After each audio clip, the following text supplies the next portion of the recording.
Afternoon. Good to see everyone. Busy weekend. Besides the game, of course, we had a number of recruits on campus, so it was a very positive weekend, especially when you get a win. East Tennessee State, good football team. They played extremely hard. Kind of what we saw on film was what we thought they were. Coach Sanders had them well prepared, and they're a good football team, and with all the youthfulness they have on their team, I'm sure they're going to be around for a while in the SoCon. Things that I'd noticed just during the course of the game, I thought we did a good job running the football. Of course, when you have 280 yards, almost 33 minutes time of possession, that's always critical. We were able to limit their rushing attack to 66, and that's something that they had hung their hat on all year long. When we could make them one-dimensional, and it helped in our game planning. We were 4-4 in the red zone. Offensively, we did a good job when we got in the red zone. We were able to score some touchdowns. We scored on a takeaway, Michael Tutsey's interception. A little frustrated. We had 4 false starts, and 2 of them were on third downs that probably had to change the play. One of them was on like a 3rd and 3, and all of a sudden now it's 3rd and 8.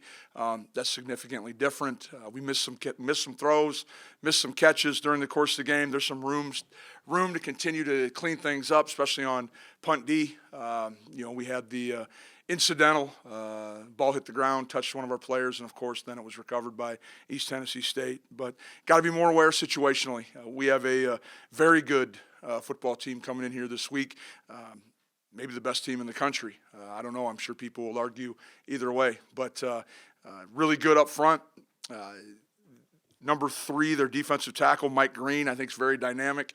They have Bryce Carter, defensive end, has 8 sacks. They do a great job both versus the run and the pass. In the back end, they got an all-conference player in their boundary corner, big physical kid, come up and hit you. Offensively, I think they've gone through probably some growing pains on the offensive line. You've seen some different people, but it seems like they're kind of creating that continuity right now, and they got some big backs that run hard. You watch just their most recent game. They had 5 explosive plays, and all of them led to points on the board at some point. They might not have been the actual touchdown, but they got them in position to get a touchdown against what I consider Montana's always extremely well coached and plays extremely hard. So we're going to have to be ready to go. Offensively, their quarterback, which has to have close to 40 touchdown passes, maybe on 2 interceptions. So again, some numbers you never even anticipate probably going into a season. Does a great job with the football, operates the offense, has the mobility to hurt you a little bit on some short yardage situations and or some quarterback run game. They got a receiver, Antoine Wells, number 7, really good player. They threw the RPO bang 8 to him over and over against Montana. We're going to have a really good plan defensively to slow them down. And it'll be a chess match to a certain extent. I know special teams wise, both teams are well coached and are going to try to take advantage of each other. So it'll be an exciting night. Look forward to it. With that, I'll open it up for questions. You had a number of guys leave the game on Saturday injured. If you have a chance to talk to your medical staff, Jalen, et cetera. A little. I've seen a number of guys in the training room, haven't gotten final word. I think a lot of it's going to be day to day, Ross.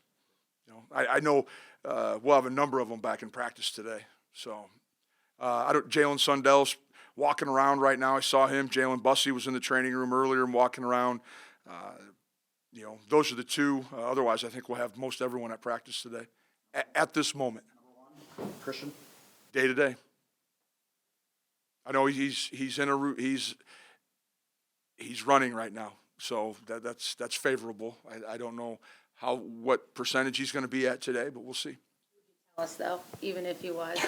Probably not. You have 13 guys. Ryan says here that are set to graduate on Friday. It's always a busy day, but a really important day for you guys too to send those guys out with a degree. Can you just speak to that moment and it's kind of become sort of a fun tradition, and especially to be here again to have that game home field for that quarterfinal, let these guys go to that ceremony. Yep, we have a number of guys that are going to be either walking or graduating this week, and it does create kind of a unique situation in the positive sense. I ever since I've been here, to be able to be a college football or even any sort of student athlete to be able to compete on the same day you graduate. You talk about a, you know, pretty positive experience, not only for you, but for your family, for your teammates. I can remember years past where a Trey Dempsey, a Chris Board came to a final walkthrough in their cap and gowns. And I think that has an impact with your young players too. They see that you can have great balance in both areas, in the classroom, off the field, and on the football field, and reap the rewards of all the hard work that we kind of attack and embrace here at NDSU. Throw the 2019 championship game film out the window. I mean, from a standpoint of personnel's got to be almost completely different. Yeah, personnel's different. But I think schematically, you have to take a look at it. Just what they do defensively, what they're doing offensively. I think there's some similarities from an X and O, but you're exactly right. I mean, there's different bodies, but they're still extremely talented. To have to prepare for a game that's at 8:15 at night. We'll have a unique schedule that day. Kind of what Beth asked, part of the afternoon will be taken up with the graduation ceremony, but we'll have a few meetings in the morning. We'll still have some players that have finals that they have to take. We'll juggle that the best we can to make sure everyone's where they need to be, but best thing is it's not our first time going through this type of scenario, or the logistics aren't foreign to us, so we'll make it work the best we can. Braden Thomas out of high school, do you remember? We had him at camp. He was about 6'3", $190. I think we talked to him about maybe potentially walking on at that time. Was it just a size thing, or what? A little bit. I think hard to, would he be in the same class as Spencer Wagey? So, most years you only take maybe one, maybe two of each, and it's not an exact science. We took a kid who had probably at the time greater growth potential, with Wagey being 6'5" plus. But I'm sure glad 98's here with us now. You take one at that position, if you remember right. Well, every year you take a minimum of one at every position, and then it all depends on attrition and graduation, and there's a lot of other. Sometimes it's position change. Does a DN move to D tackle? All those things. But you always take one. I can't remember right off the top of my head who was in it, but I'm just guessing because Spencer's in his 5th year. Those guys would be in the same class. Improved in more than just weight. What else? I think just bigger, stronger. I think he was well coached in his earlier days. I know at Minnesota State, Mankato, Coach Bashorner was down there and saw him firsthand. I know he was coached well. That's a really good Division II program, one that has a ton of postseason success, has played for national championships. So I anticipate, the fact that he was coached well, competitive Northern Son. So he continued to work at his craft and his skills all along. Prospect? I think he should get a chance. As hard as he plays, I know he'll be in camp somewhere.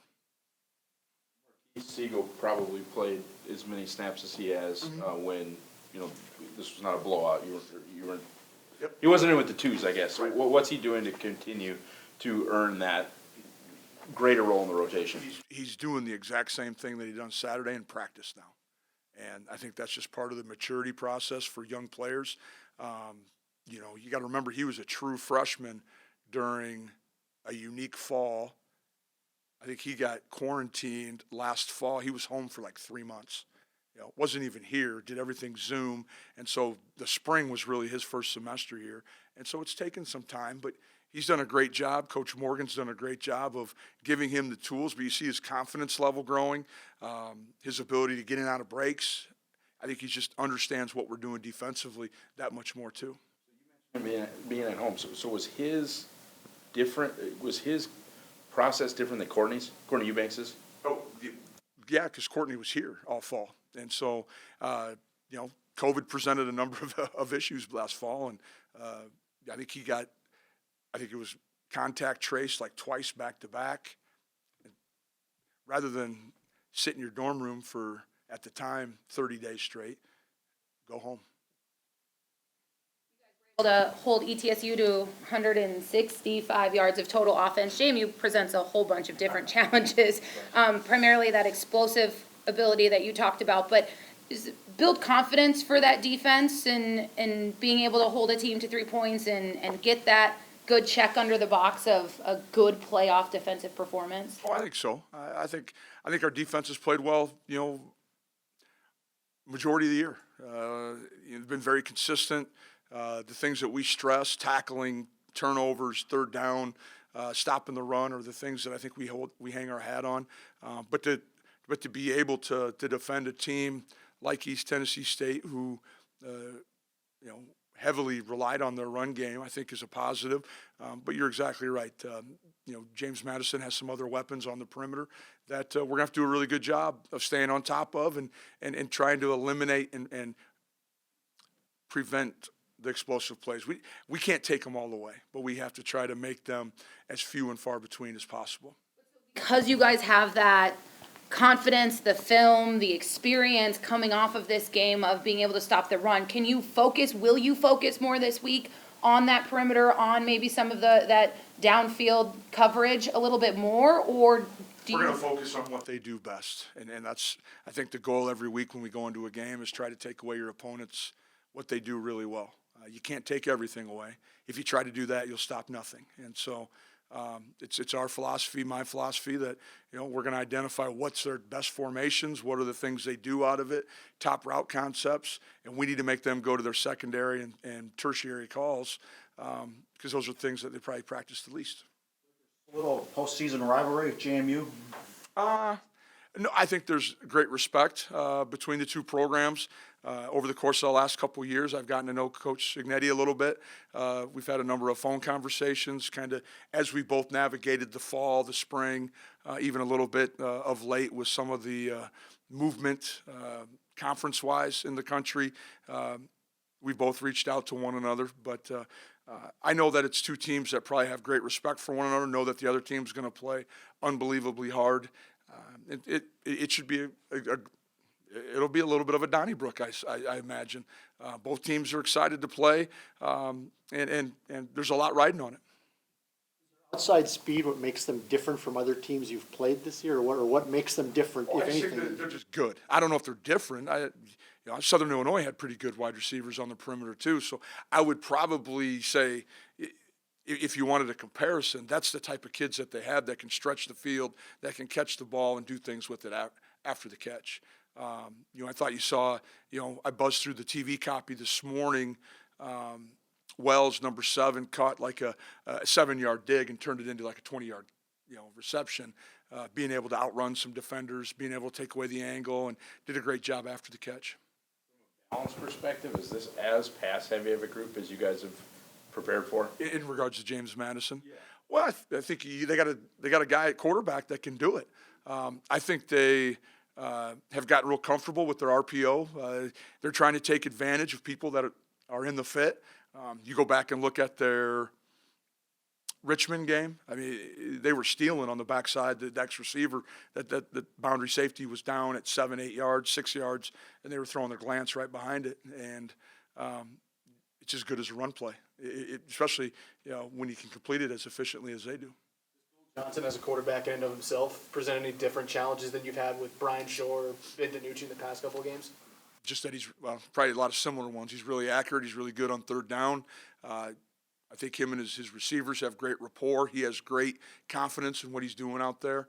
You could tell that from spring till now, night and day, as far as the player, the confidence that he has out there. And we're going to have to do some things to try to get him off his first look, try to confuse him a little bit, change up pictures during the course of the game. We can't make it that easy on him. Asking your guys the last couple of weeks about the scout team and how just important they are and how valuable they've been as you guys have prepared for different teams outside the Valley. In preparation for a team like the Dukes, just that extra emphasis for them and how hard it is to get those looks when they, threaten in these different ways. Right. Well, we'll have to do a great job of trying to emulate everything we can. Our scout teams have done an outstanding job all year long, and there's certain guys on both ends, offensively and defensively, that seem to always be in the conversation for Scout Team Player of the Week. The guy like Bryce Lance is going to have a great week because he's going to have to be Antoine Wells at some point.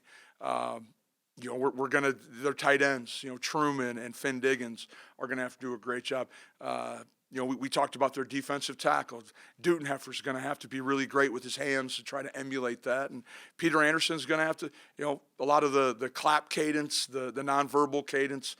Peter Anderson, our scout team quarterback, is going to do a great job emulating that. He has, of course, all year long, and I wouldn't anticipate that changing right now. But our starters and the guys, our dressless guys, will demand a high level of execution out of our scouts. They understand this is a big game. It's the only one we have this week, and we need to be prepared.